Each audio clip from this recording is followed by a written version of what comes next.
Welcome back, everybody. We are still talking about The Kite Runner by Khaled Hosseini. This time I want to talk about kind of a different topic. I haven't done one of these for one of our books yet, but this time I want to talk about the reception and sort of the significance of this book. Now, when this book came out in 2003, it made a huge splash on the book scene.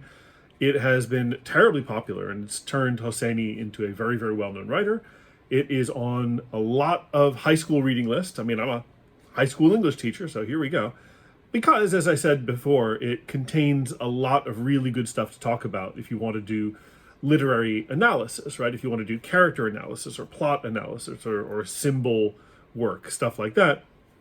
It's all over the place in this book. There's a lot of stuff there. So it's very, very good for people like me. But even people who weren't English teachers certainly got a lot out of it. I think a lot of people just really enjoyed reading this book. They had a good time with it because it is a well-written, understandable story that I think, while very few readers probably can relate in a really specific way to what Amir goes through, I think still a lot of people can relate to the idea of remembering something they've done back in their childhood or sooner even, and regretting what they did or regretting what they didn't do, and wishing that there was some way that they could, as I said, there's some way they could make things good again, right? So I think there's always room for this kind of story. But yeah, anyway, so let's see. I did a little bit of research because, of course, all of this information is not immediately knowable from the text. And in addition, a lot of what I do with my students, the context around the work isn't terribly important. I always try to front load the unit with, okay, here's what the book is, here's when it was written, here's something about the author, here's some good stuff you need to know about the time period or the place or all of that. So the book does make sense, but none of the assessments my students do require them to care about any of that. So nevertheless, I wanted to know, so I did research. So a few basic details that are good to know that kind of speak to the reception of the book, that it was very, very well received. It was published in '03, as I said before. I mentioned at one point, this is a post 9/11 novel written by an Afghani American. And this is something that I found really interesting because if you hearken back to that time, you might know that things were not good for being an Afghani American in the early 21st century for a lot of reasons. But nevertheless, it was published in '03. It spent 101 weeks on the bestseller list, which is pretty good. Nearly 2 years as a bestseller, which for, I think, any author, that's plenty. I think for any author would be happy, thrilled, in fact, to be on the bestseller list for that long. It was made into a movie in 2007. It was nominated for a whole bunch of awards and accolades. A lot of people really did think that it came along at the right time, right? They thought, here's the US, a global superpower, getting involved in Afghanistan. A lot of people don't know a lot, and so they should know a lot about Afghanistan, and here's this little primer, right, to give us some idea of what Afghanistan is.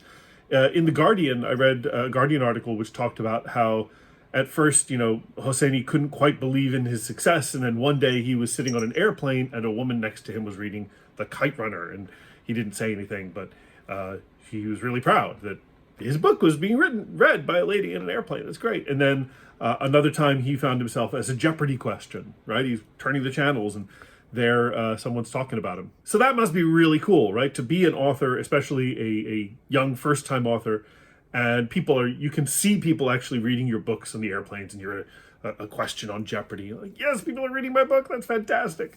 So I think, yeah, I think he was well received because it really was, in a sense, at least for the US, a good book at the right time. Because, again, people in the US really knew nothing of Afghanistan or what it was or its history or what Afghani people were like or traditions or customs were like. And I think Hosseini did a pretty good job at giving us a window into that, knowing that he was, of course, writing for American readers. Now, if we really wanted to, and I have somewhere in the depths of the internet, I've got, I think, my old live journal somewhere where I said that it would have been a really good idea if prior to entering war with Afghanistan, the government or somebody, I don't know, when I say the government, immediately all my little red flags go up, but somebody produces a primer on Afghanistan, on what this country is like, its history, what it has been through, why things are the way they are in 2000, 2001, so that we could be an educated public. But not to knock too hard on my country people, but we have never really needed a really logically thought out reason to go to war. We just, let's go get them. But anyway. So for all of that, there were also people who took issue with it, right? A lot of people, some folks say, well, it was kind of an emotionally mawkish book, or they just didn't like it, because no book is ever universally loved. That goes without saying. But I found a couple of people who had some really interesting critiques that I kind of want to look at. So the first of all is Megan O'Rourke from Slate. And O'Rourke writes, Hosseini wisely steers clear of merely exoticizing Afghanistan as a monolithically foreign place. He does so much work to make his novel emotionally accessible to the American reader that there's almost no room, in the end, for us to consider for long what might differentiate Afghans and Americans. So that's an interesting critique, right? Is that part of what he does is he lets us know that, hey, people in Afghanistan, they're just like you. And O'Rourke is like, yeah, but are they though? There's a whole swath of cultural history that differentiates Americans from Afghanis, yeah. And it's important to acknowledge that, right? We can't just wipe away all cultural aspects and say, hey, we're all just people, right? That can't really work. She goes on to say, the Kite Runner's didactic lessons are the precise sort we are hungry to hear, right? Redemption is possible. Western values are exportable, and so forth. It is worth being alert to what's missing from the novel, which is much of the exploration of the subtleties of assumptions that do divide people. So in other words, she's saying it is neat, it is tidy, it's a little too American in its approach. And I can certainly see that. The fundamental kind of ethics at play are things that, sure, would absolutely resonate with American readers, right? Fathers and sons, parents, and the idea of being a refugee from war. Even though we don't really treat refugees terribly well these days, we have still sort of a soft spot in our heart for people who are displaced, at least in literature, we do. And especially because if when you read the story, when Amir and Baba come to America, that is where they find not just success, because his father doesn't really reach the levels of wealth and influence that he had in Afghanistan. He never reaches that again. But Amir is able to write, and he's able to become the writer that he's always wanted to be. He and his father's relationship is more or less healed, and everything works out when they move to America. So we are left with with wondering what their lives would have been like if they had stayed in Afghanistan, but we don't find that out. So next we have Sarah Smith from The Guardian, and Smith writes, Hosseini loses his grip on events, however, in the final third of the book. Determined to thoroughly redeem his protagonist, he creates a series of parallels that allow Amir to undo some of his former wrongs, and a series of cringe-making coincidences that bring the story full circle. Some of these may be close to poetic justice, when he receives a split lip in a beating, reminiscent of Hassan's hair lip, but most of them are nothing but schlock. The final plot twist is a tug too many on the reader's heartstrings and evokes impatience rather than distress. All right, you didn't like the third act, and I can see what Smith is talking about. I saw Hosseini putting those parallels in. Absolutely. The second Amir gets punched in the face and his lip splits, I'm like, Hassan. It's Hassan. And the moment that Sohrab grabs his father's old slingshot, I think it's his father's old slingshot, and puts like a little decorative brass ball in it and shoots Asif in the eye. As soon as he does that, you have to recall back to earlier in the book where his father, Hassan, had threatened to do the same thing. Thus is justice achieved for the father from the son. Okay, if you don't like that kind of thing, I can see how that kind of thing would be grating on you. I totally get that. You know what? I don't care. That's basically what it is. I don't care. If you don't like a whole lot of coincidences, then there's going to be a whole lot of fiction you don't like, because a lot of fiction does rely on coincidence. But sure, if Ms. Smith believes that Hosseini was being a little heavy-handed in that last part, I can see where that's coming from, and I can see how that might not be to her taste. I don't mind it, though. I do love, repetitions and echoes of events from earlier in the book. I like that kind of thing, so it sings to me in a way. I got there's some other critiques that happened as well. It was one of the most challenged books of 2008. Apparently, the Afghani American community or Afghani readers had some objections to some of the ways that Pashtuns were portrayed in the book, because generally speaking, the Pashtuns were portrayed as sort of the oppressive ethnic majority, and the Hazara were the repressed ethnic minority, and that kind of kept coming up over and over again in the book. Hosseini did note, however, that very few of these objections were, hey, that's not true, right? People weren't really saying that's not the truth. Most of the objections were, hey, why are you telling people about this? So, okay. And I got one more. This is from Imran Feroz from Jacobin.com, who has a fairly interesting point of view that I kind of like, and I want to read through this. He says, in The Kite Runner, Hosseini portrays Pashtuns as brutal Hitler worshippers. Pashtuns are often described as being the true Aryans of Central Asia, who oppress everything and everyone, beat women, and rape children. All right, I'm going to stop you right there. Okay, there was one Hitler-loving Pashtun, and that was Asef. Most of the other characters in the book, most of the other Pashtun characters in the book, certainly enjoyed the privilege that they had as Pashtun. They didn't really, they would sometimes mock Hassan. They would say derogatory things about the Hazaras. However, most of the Pashtun characters didn't quite reach that level of brutal Hitler worshippers. There was only one of them in the book, and he got his comeuppance, probably. I don't know. One-Eyed Asef is probably still in the Taliban somewhere. If there was ever a follow-up to The Kite Runner, I guarantee Asef would show up again. Anyway, let me continue with Mr. Feroz's commentary. On the other side, there are the Hazaras, who are poor, victims of racism because of their Mongolian features, and oppressed and exploited, first by elite and modernized Pashtuns, later by Taliban extremists who are also predominantly Pashtun. Yeah, okay. I mean, there's a long history in not only Afghanistan, but pretty much every country, of an ethnic minority being persecuted and generally treated in an awful way. And if the Pashtun majority is the one that's in power, then it kind of makes sense that the Taliban's going to be a largely Pashtun group.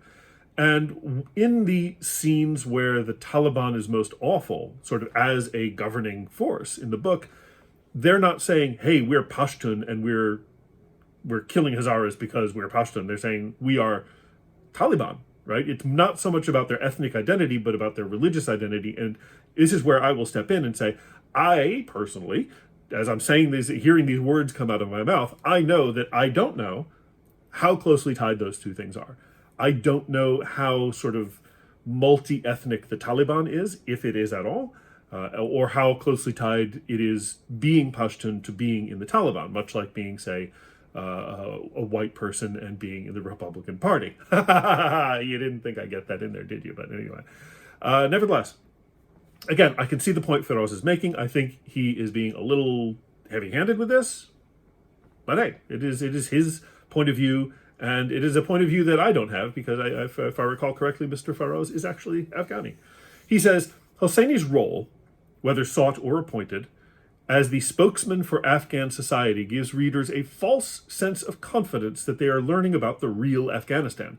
Western readers, including those of Afghan heritage, have come to believe that they understand what Afghanistan is like because they've read his novels. What they do not realize is that Hosseini is not describing an objective reality.